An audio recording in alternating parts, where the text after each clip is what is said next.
penche pour la thèse du non-match, de l'accident, et j'espère qu'on va prouver cela vendredi en retrouvant des couleurs, notre jeu et de l'allant contre Ajaccio. C'est une évidence, Jean-Louis Garcia espère et attend une réaction d'orgueil de son équipe demain soir face à Ajaccio après sa mauvaise prestation contre Strasbourg en début de semaine. Une rencontre au cours de laquelle les Angevins étaient méconnaissables et n'ont pas montré leur vraie valeur, celle d'une formation qui pratique du beau jeu grâce à un collectif bien huilé. Face à des Corses qui occupent la 14e place du classement et qui luttent pour rester en Ligue 2 la saison prochaine, les hommes de coach Garcia veulent montrer un autre visage. Mais ce qu'ils souhaitent par-dessus tout, c'est prendre les 3 points et rien d'autre.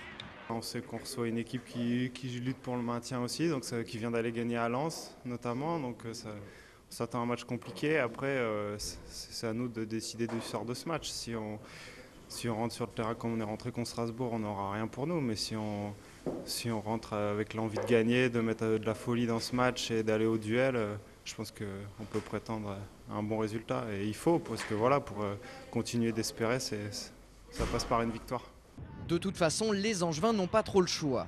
Pour continuer à espérer, comme le dit Charles Diers, les Scoïs doivent impérativement faire le plein à domicile. C'est une des conditions sine qua non quand on prétend jouer la montée à 10 journées de la fin du championnat. Et puis demain soir, le SCO a un bon coup à jouer puisque lui reçoit, pendant que ses adversaires directs évolueront tous à l'extérieur lors de cette 29e journée. On sait que Metz c'est un match compliqué, il y a un Sedan Boulogne, Montpellier va à Vannes, donc c'est vrai qu'il y a des matchs qui vont être compliqués pour eux, mais bon, on sait que quand on joue une montée en Ligue 1, il ne faut pas attendre trop de faux pas, donc déjà bien se concentrer sur notre match et puis c'est de prendre les 3 points vendredi, quoi. On n'a pas le droit à l'erreur, on le sait, maintenant je pense qu'il ne faut pas se mettre de pression non plus parce que ça reste qu'un match de football, donc voilà. Autant lundi dernier, la pression était sur les épaules des Strasbourgeois, autant demain soir, elle sera sur celle des Angevins, quoi qu'ils en disent. L'essentiel consistera juste à essayer de l'évacuer au maximum et de rentrer dans la partie comme des morts de faim.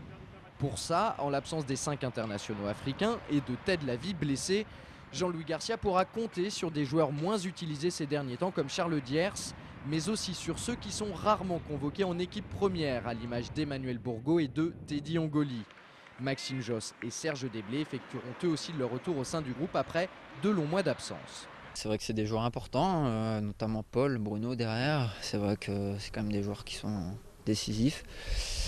Donc, mais bon, on va faire avec. Il y a quand même Jeff, il y a Ted. Donc c'est des garçons qui vont nous apporter aussi. Charles sur le côté. Donc je pense que c'est des garçons qui ont faim, qui ont envie de prouver à l'entraîneur qu'il s'est trompé en les laissant de côté. Donc je pense qu'ils vont tout mettre en œuvre pour faire un bon match. J'ai toujours eu une grande confiance dans le groupe, dans son intégralité. Et le groupe va encore montrer sa richesse à travers ce match d'Ajaccio. Angers-Ajaccio, c'est demain soir à 20h au stade Jean-Bouin. Bon week-end à tous.